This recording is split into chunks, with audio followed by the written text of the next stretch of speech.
Bonjour à tous, je suis ravi de vous retrouver aujourd'hui pour un nouvel essai automobile 100% électrique.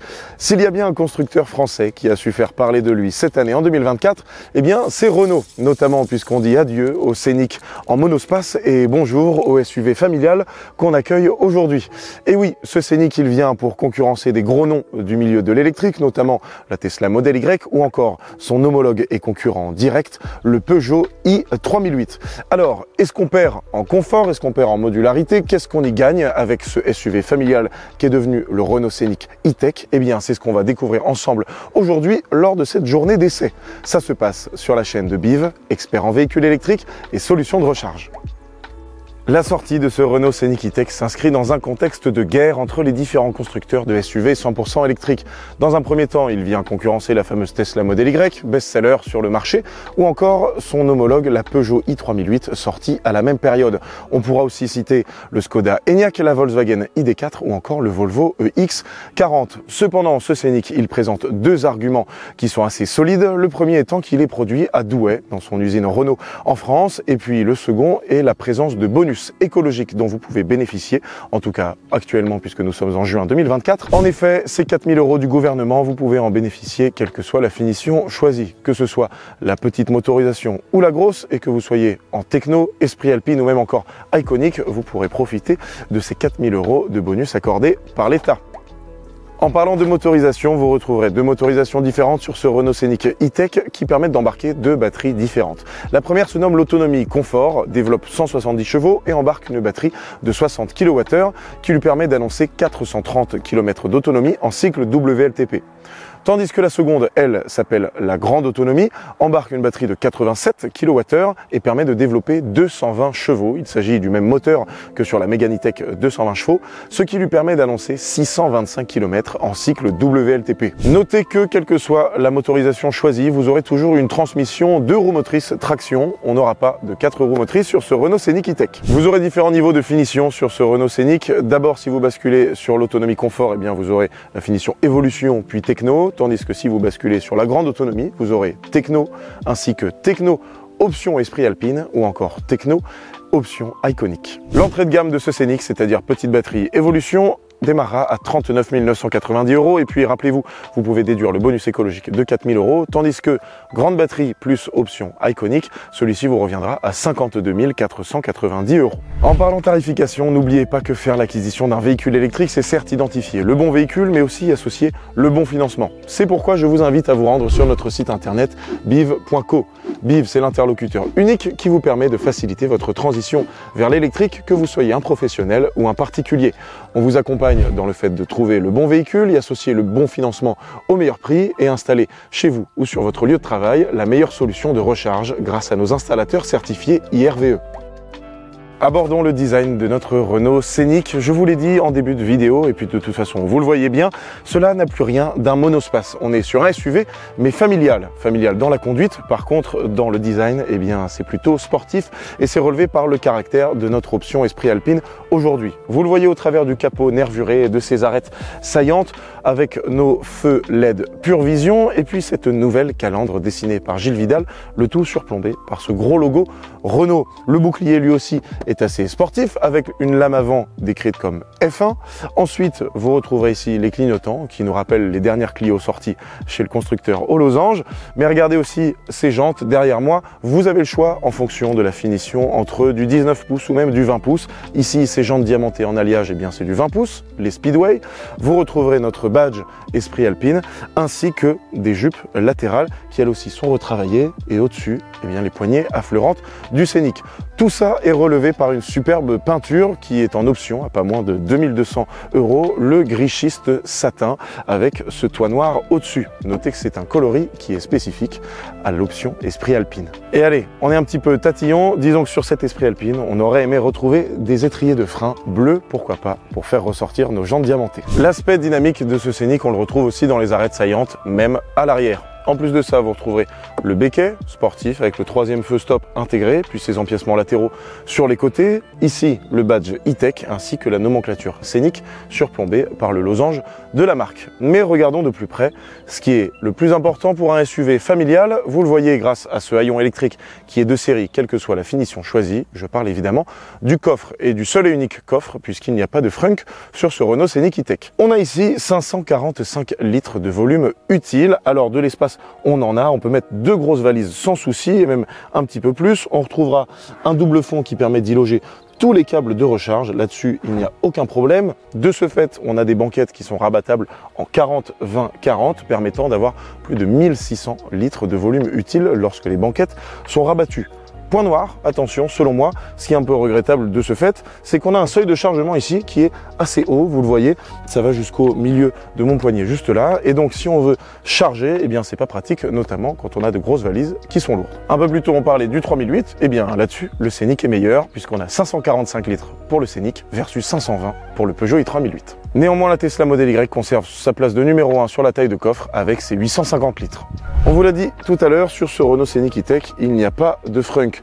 Et puis vous l'observez, il y a quelques impasses qui ont été faites par le constructeur au losange. Déjà, puisqu'on n'a pas de vérin hydraulique, on retrouve uniquement ce support-là. Et puis surtout, puisqu'il n'y a pas de cache pour protéger de toute la partie mécanique. Donc ça peut être aussi un peu dangereux.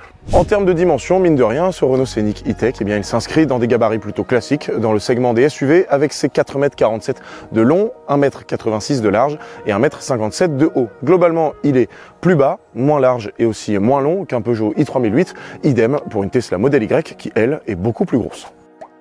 En ce qui concerne la recharge de notre Renault Scénic E-Tech, la puissance en courant continu, c'est-à-dire ce que vous retrouverez en bord d'autoroute par exemple, varie en fonction de la motorisation choisie. Sur la batterie 60 kWh, vous aurez une puissance maximum de 130 kW versus 150 pour la grosse batterie de 87 kWh, ce qui vous permet de récupérer de 10 à 80% de batterie en environ 40 minutes. Tandis que lorsque vous vous intéressez au courant alternatif, AC, c'est-à-dire ce que vous avez par exemple chez vous ou encore en ville, toute motorisation confondue, le Scénic accepte une puissance maximum de 7 kW uniquement. 7 kW, c'est un peu léger, généralement on retrouve du 11 voire même du 22, mais pour ceux qui aiment recharger vite chez eux, eh bien la bonne nouvelle c'est qu'en option pour 2000 €, vous avez un chargeur embarqué de 22 kW. Pour la clé du Scénic, rien de plus basique, une clé classique avec ouvrir, fermer, ouvrir le coffre et puis allumer les feux si nécessaire. On vous a parlé du Scénic sur ses performances, sur ses différentes motorisations et puis surtout son design extérieur. Je vous propose de rentrer à l'intérieur, voir ce qui nous réserve et ensuite on vous montrera les séquences où on prend la route pour vous dire ce qu'on en pense. Me voici à l'avant de mon Scénic et ici, vous le voyez, on a besoin d'espace et on en a. Moi qui fais 1,80 m, mon siège est réglé à ma hauteur, j'ai largement assez d'espace vis-à-vis de la tête, donc on peut être un grand conducteur là-dessus, il n'y a pas de souci. Les places sont très confortables, on a pu le tester ce matin. Alors attention, les sièges, même sur la finition du dessus iconique, eh bien les sièges ne sont pas réglables électriquement, ça reste manuel, dommage que Renault ait fait l'impasse dessus. Il n'y a que les réglages lombaires qui sont faits de façon électrique. Sur les matériaux, vous le voyez, tous les matériaux ici sont à 90% recyclés, donc c'est de l'imitation cuir, mais ça reste quand même très quali, je trouve, d'autant plus avec les surpiqûres qu'on retrouve sur cet esprit alpine, ici sur le volant ou encore sur mes contreportes là sur les côtés. Ça fait vraiment quali, on voit que Renault a fait un bel effort sur cette Scénic, donc ça fait quand même plaisir. Sur les contreportes, on a du rangement avec ce petit revêtement un petit peu moquette bleu. Ici, toujours un bon rembourrage, ça fait vraiment propre. Cependant, on observera ici, sur les montants et puis même sur le ciel de toit, ce revêtement textile, là, bon, ça bouge un peu, hein, il faut l'admettre, ça c'est assez fréquent, ça me rappelle la Tesla Model Y et ça me permet, en vous parlant du ciel de toit, de vous parler de ce qui m'a beaucoup plu sur ce Renault Scénic, c'est ce que ils ont appelé le Solar Bay, c'est tout simplement un toit panoramique vitré opacifiant. Alors pourquoi opacifiant? Puisque il suffit que j'appuie sur ce bouton en haut et puis ici on a un système de cristaux liquides qui s'active ou se désactive et qui laisse place au toit panoramique transparent ou non. Donc là par exemple on peut en profiter puisqu'il fait beau, mais si j'estime qu'il fait trop chaud et que le soleil tape trop fort, eh bien je peux le régler à mi-hauteur ou encore le régler complètement de sorte à ce qu'il soit entièrement opaque. En ce qui concerne l'esprit alpine, on retrouve toujours des rappels avec les surpiqûres. Ici, on a un petit drapeau français. Vous le voyez aussi sur les ceintures avec ces petits liserés ici sur les côtés. Et même sur les tapis de sol, on retrouve le badge alpine. Donc là-dessus, on est servi. Idem pour les seuils de porte et puis les surpiqûres sur le volant, bleu, blanc, rouge. Au niveau du volant, on retrouve un mix de matériaux toujours 90% recyclés, un petit peu d'Alcantara ici. Le volant est assez sympa, sincèrement, notamment avec ce petit bouton là pour gérer les modes de conduite. Sur ma partie droite, je vais retrouver ce qui est relatif au multimédia et sur ma partie gauche, ce qui est relatif aux aides à la conduite, notamment puisqu'ici, on les a en option. Derrière mon volant, je vais retrouver mes palettes pour gérer mon freinage régénératif. Et puis encore derrière, on retrouvera notre dalle numérique qui nous rappelle forcément celle de la Megane E-Tech. Et puis de toute façon, maintenant Renault l'intègre dans 4 ou 5 véhicules maintenant de sa gamme. Donc cette dalle numérique, elle incorpore un premier écran pilote qui lui fait 12,3 pouces, suivi d'un écran principal qui est orienté vers le conducteur, qui fait 12 pouces. Enfin, si on regarde au centre, ici on retrouve quelques boutons physiques, mon chargeur à induction pour le smartphone. Ici, j'ai un espace qui est un tout petit peu modulable pour pouvoir ranger des effets personnels. C'est assez profond et assez long, donc ça c'est sympa. Petit range-gobelet. Et puis ici, alors pour le coup c'est assez profond également. J'ai un tout petit espace là avec 2 ports USB-C pour brancher un smartphone par exemple. Et ici, vous le voyez, j'ai à peu près à la moitié de mon avant-bras. Je peux aussi ranger des choses. Donc niveau rangement, c'est quand même assez bien fourni. On aurait aimé avoir quelque chose comme une console à double niveau, ce qu'on trouve aussi assez fréquemment et qui fonctionne bien. Là, en tout cas, c'est quand même assez satisfaisant et ça contrebalance avec la petite boîte à gants qui est pas très profonde et assez étroite. Enfin, au niveau du son, et ça c'est uniquement disponible en option, on est accompagné par le système son Harman Kardon qui a déjà bien fait ses preuves. On retrouvait souvent sur nos essais de BMW, là on l'a sur le Scénic et ça marche très bien. J'en profite pour vous montrer les connectivités. Ici, on est sur notre écran principal qui fait 12 pouces. Il tourne sous Google, donc forcément ici en fait on a l'interface Google qui est très réactive, qui est aussi assez fluide. Là-dessus, c'est quand même pas mal. C'est similaire à ce qu'on retrouve forcément sur la Megane E-Tech.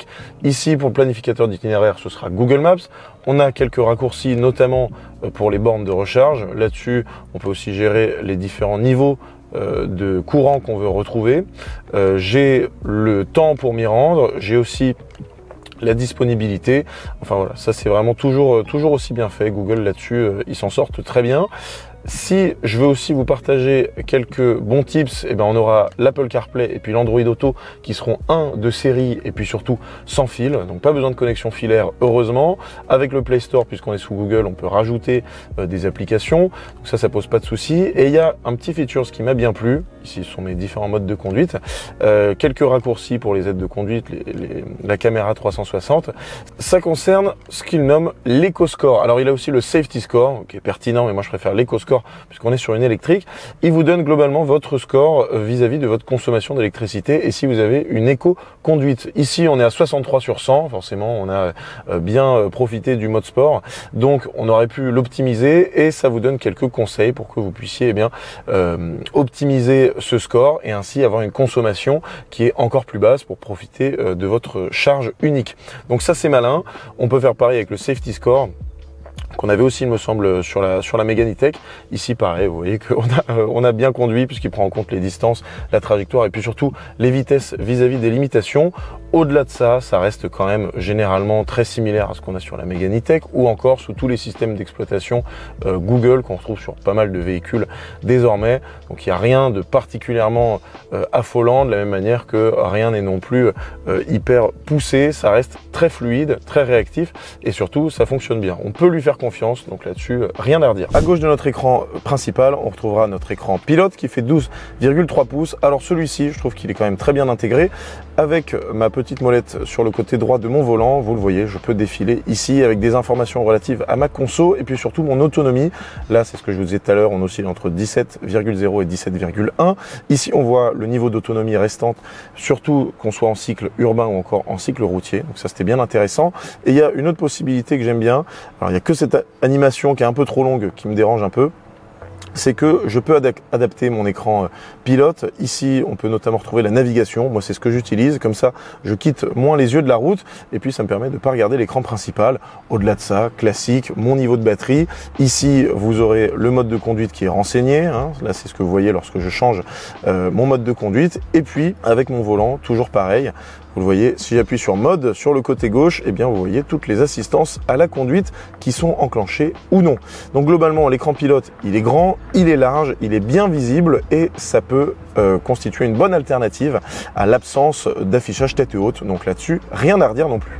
Et pour finir, pas pour nous déplaire, en complément des 4 caméras qu'on a à l'extérieur du Scénic, on en a une dernière au niveau du rétroviseur en haut, qui nous permet d'avoir une caméra numérique au niveau du rétroviseur. Me voici à l'arrière du Renault Scénic, et qui dit Scénic dit familial, et donc besoin d'espace. De l'espace ici, j'en ai pour la tête, moi qui fais 1m80, eh bien je peux m'asseoir sans difficulté. Idem pour les jambes avec un empattement de 2,78 m. Ce siège-là, il est réglé à ma hauteur, et pourtant, regardez, eh bien ici, je ne suis pas du tout encombré. Ces places-là, déjà sur les sièges, eh bien, elles reprennent les mêmes matériaux 90% recyclés, donc au niveau du design, ça ne va pas beaucoup changer. On retrouve quelques plastiques durs sur les côtés, mais aussi quelques finitions liées à l'esprit alpine qui sont bien sympathiques, et on note l'absence de tunnel de servitude. Ce qui est bien pratique pour la chose suivante, avoir une vraie troisième place. Cette troisième place, elle est donc pratique si vous avez un troisième enfant, par exemple, et qu'il veut être assis confortablement. Alors oui, c'est plus confortable que sur une 3008, encore plus que sur une Model Y. Ça, c'est certain.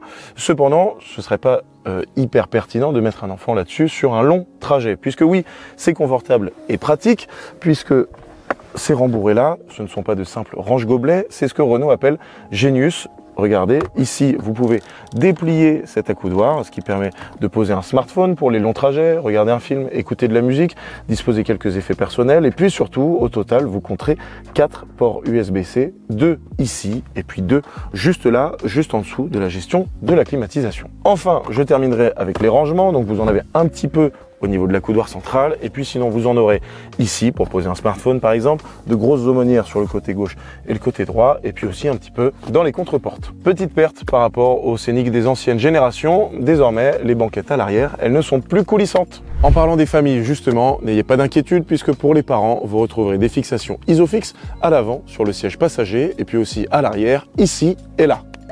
C'en est tout pour cette présentation statique du Renault Scénic E-Tech. Désormais, vous avez tout vu dans son ensemble. Je vous propose de prendre la route, et pour cela, vous allez voir ce qu'on a tourné ce matin lorsqu'on a récupéré le véhicule et qu'on a roulé avec. Donc c'est parti.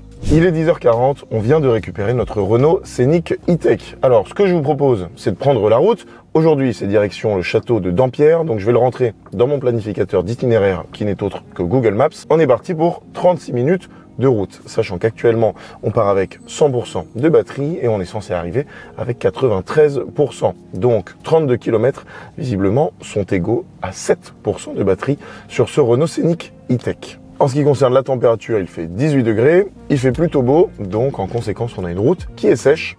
On est parti. Alors pour le moment, on démarre en mode éco, mais évidemment on retrouvera le mode confort ou encore le mode sport, voire même le mode personnalisé qu'on verra un peu plus tard sur les différents styles de conduite avec ce Scénic E-Tech.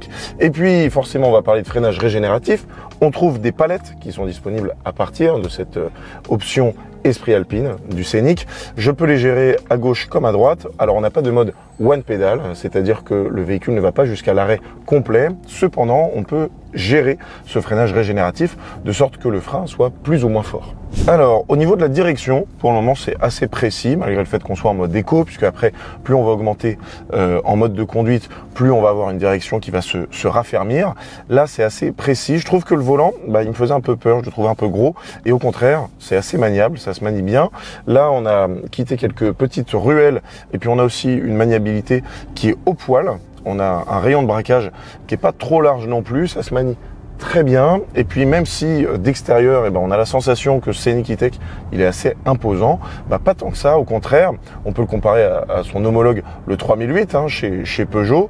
Le 3008, lui, il est plus gros, alors que ce Scénic E-Tech, il est plus court, il est moins haut et puis il est même moins large. Alors d'office, il y a quelque chose qui me vient à l'esprit, c'est concernant l'insonorisation. Alors j'avais entendu parler de cette insonorisation du Renault Scénic E-Tech.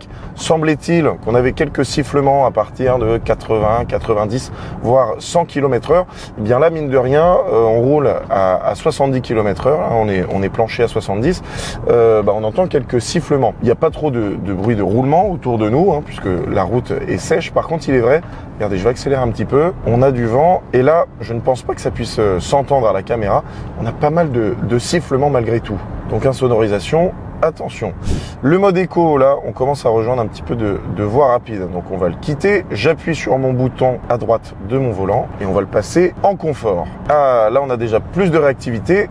On s'insère, cette fois-ci on va être limité à 110. L'occasion de voir ce que nous réserve le mode sport. Voilà, la direction beaucoup plus ferme, pédale d'accélération beaucoup plus réactive. Et d'ailleurs, cette motorisation 220 chevaux, eh bien, c'est la même que celle de la Renault Mégane E-Tech, qui vient donc compléter la première du Scénic, 170 chevaux.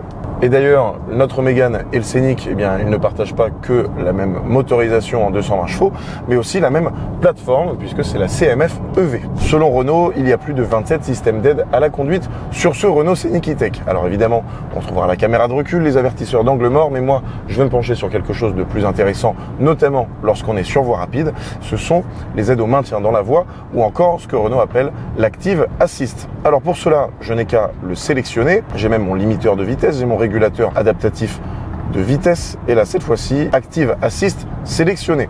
Je peux même le coupler avec mon limiteur de vitesse, puisque il peut lire les panneaux de signalisation. Donc là il sait qu'on est limité à 110, je l'active, il me le planche à 110 km/h. Cependant, bien qu'on ait de multiples aides à la conduite, on n'a pas le changement de voie automatique lorsque j'active le clignotant.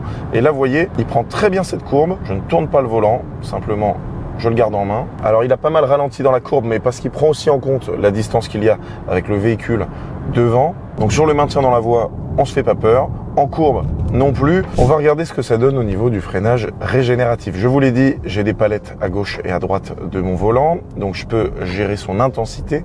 Cependant, j'ai pas l'impression qu'il soit très fort. Alors, c'est à nuancer aussi avec le niveau d'autonomie, puisque on sait que lorsqu'on est au-dessus de 80% de batterie, eh bien le freinage régénératif il peut être assez faible. Il va pas jusqu'à l'arrêt complet, c'est ce que je vous disais. On n'a pas de système one pedal. Alors le freinage régénératif il fonctionne bien. Cependant, il n'est pas très intense, il n'est pas très brusque, ce qui peut aussi être un avantage.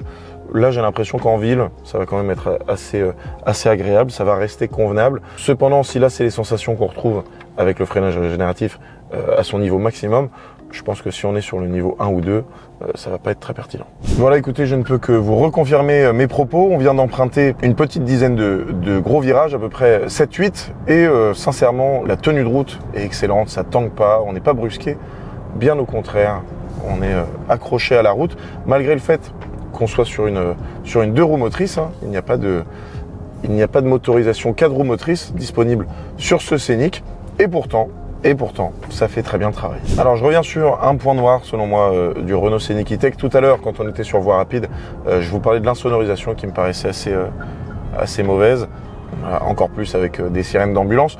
Au-delà de ça, l'insonorisation est pas dingue, elle est assez mauvaise, il faut l'admettre, et ça se remarque d'autant plus que lorsque je réalise une accélération, on entend les bruits du moteur en fait, on entend les sifflements du moteur électrique. On va voir ce que ça donne sur l'accélération. Top!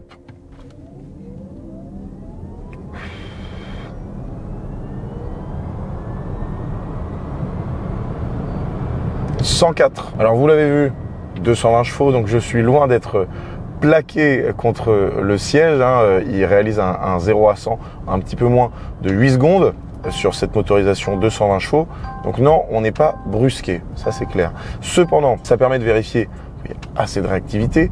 On n'est pas sur une conduite dynamique, comme je vous l'expliquais. Ça permet de réaliser un petit 10 à 100 sur ce Renault Scénic E-Tech. Un bon point aussi, alors qu'il peut paraître minime, mais au contraire ça peut faire la différence. Sur ce Renault Scénic E-Tech, on a des indications sonores et des avertisseurs vis-à-vis de la limitation de vitesse. Alors là, j'ai un petit peu dépassé les 30 km/h en ville, et je trouve que c'est pas envahissant du tout, c'est assez léger, contrairement à d'autres véhicules qu'on a pu tester. Ce qui me vient en tête là, c'est la BYD Seal, qui était un petit peu trop dérangeante là-dessus. Et ben là, loin de là, je ne l'ai que sur le côté gauche, et c'est pas du tout dérangeant, donc bien joué là-dessus. On va se garer, voir ce que ça donne. J'ai ma Bird View, assistance à la conduite, hop, je suis très bien équipé, voilà, on est bon, parc, hop. Bah écoutez, c'est parfait, hein. Les aides à la conduite, elles sont top. On a différents angles de vue sur les caméras avant et caméras arrière. Bird View, elle est top, elle fait 360 degrés, je suis impressionné. Juste cette espèce de force qu'il met dans le volant, elle est assez déroutante au début, donc faut s'y faire, mais non, chapeau. Et puis d'ailleurs, même les bips sont mélodieux.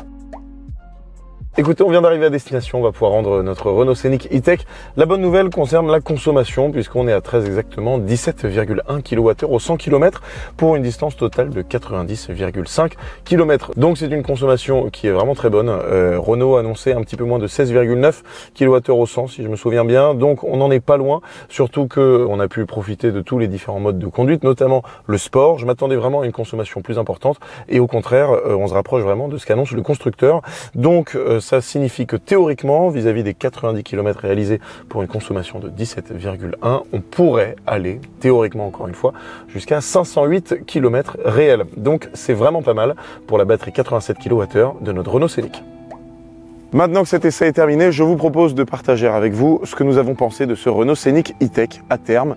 Premièrement, via les points positifs, ce qui nous a plu, ce qui nous a même convaincus, et dans un deuxième temps, les points négatifs, ce qui serait à améliorer, qui sait, pour une prochaine version 100% électrique du Renault Scénic. Dans un premier temps, cela concerne le bonus écologique. Pour le moment, vous pouvez bénéficier d'un montant de 4 000 €, et nous l'avons dit, quelle que soit la motorisation choisie, la finition choisie sur ce Renault Scénic E-Tech, vous pouvez bénéficier des 4 000 € de bonus écologique. Deuxièmement, par rapport à bon nombre de ses concurrents, ce Renault Scénic E-Tech est construit en France, à Douai.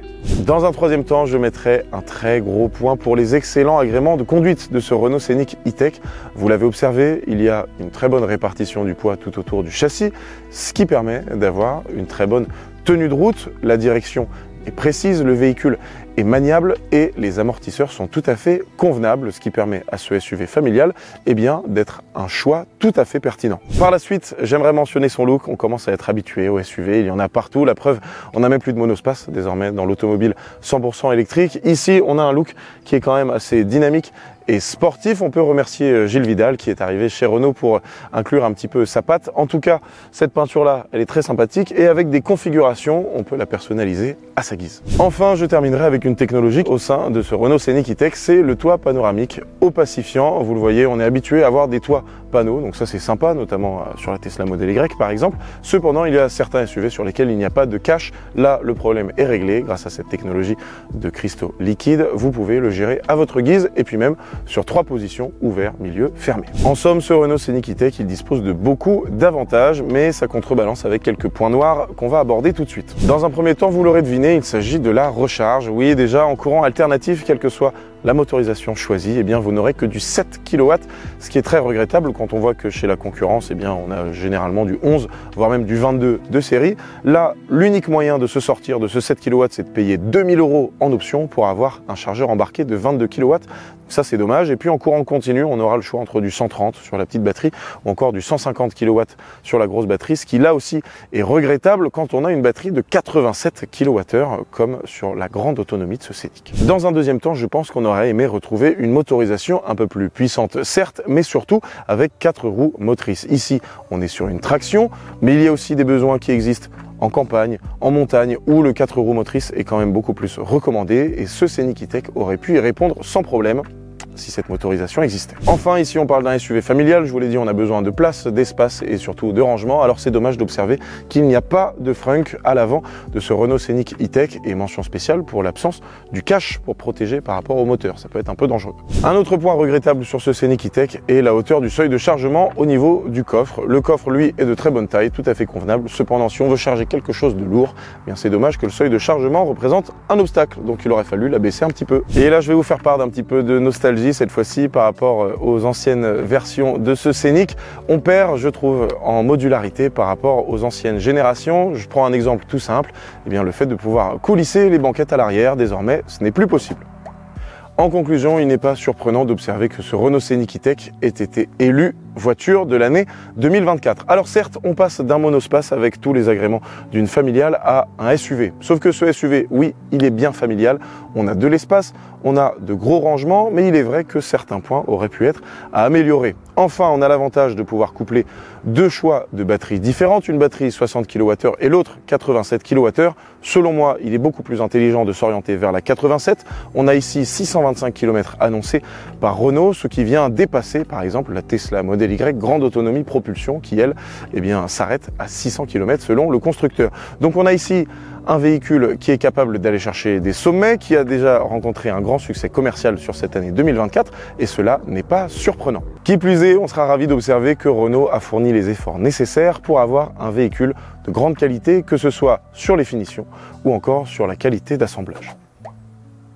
Merci à vous d'avoir regardé cet essai automobile sur le Renault Scénic E-Tech. N'oubliez pas de vous abonner à la chaîne de BIV, expert en véhicules électriques et solutions de recharge. Dites-nous dans les commentaires ce que vous pensez de ce nouveau Scénic et puis cochez la cloche pour ne rien manquer des prochains essais que nous réaliserons bientôt. Je vous remercie et puis je vous dis à très vite.